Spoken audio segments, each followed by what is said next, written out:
Kalau kalian ikutin budaya pop, pasti tahu dong sama robot raksasa yang satu ini. Yup, ini Gundam. Sebuah nama yang udah jadi ikon genre mecha selama lebih dari 40 tahun. Oke, kita langsung aja nih ke pertanyaan paling penting. Pertanyaan yang jadi jantung dari semua franchise Gundam dan mengungkap sebuah paradoks yang menarik banget.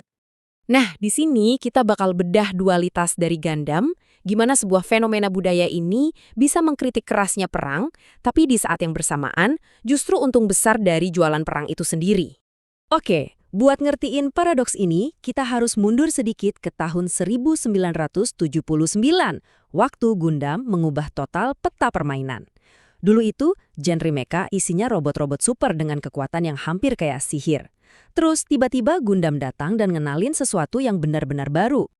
Jadi, apa sih yang bikin Mobile Suit Gundam original itu beda banget dan revolusioner pada masanya? Jawabannya ada di satu konsep kunci yang ia bawa. Gundam ini melahirkan genre yang namanya real robot. Genre ini bikin robot-robot raksasa jadi lebih membumi, jadi terasa nyata.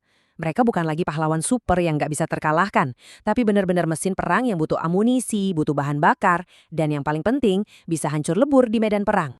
Dan ceritanya itu, wah bukan cuma soal berantem baik lawan jahat doang. Gundam berani banget ngangkat tema-tema yang berat, mulai dari intrik politik yang super ribet sampai ke trauma psikologis yang dialami para prajurit gara-gara perang. Dan ini nih salah satu kritik paling menusuknya. Kenapa pilotnya anak-anak muda? Itu bukan cuma pilihan cerita biar keren, tapi ini adalah komentar tajam soal tentara anak.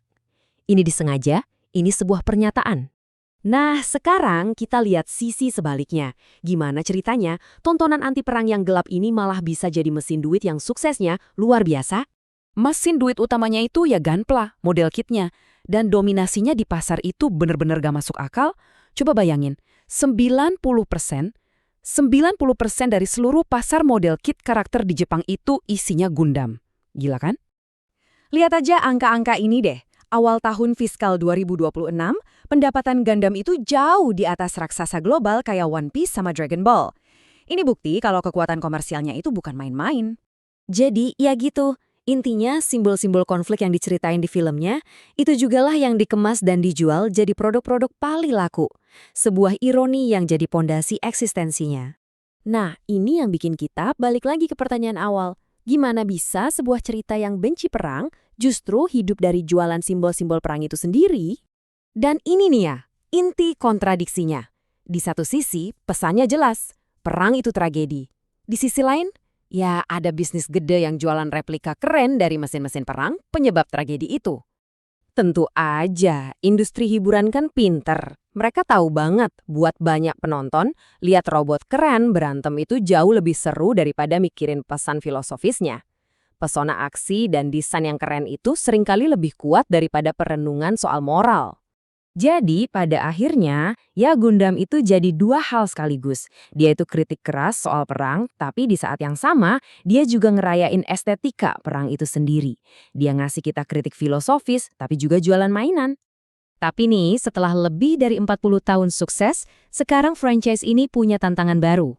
Sebuah pertanyaan besar tentang masa depannya. Sutradara veteran Kazuya Tsurumaki menyoroti sebuah tantangan besar. Apa ide soal mengemudikan robot raksasa yang serba mekanik dan realistis ini masih relevan?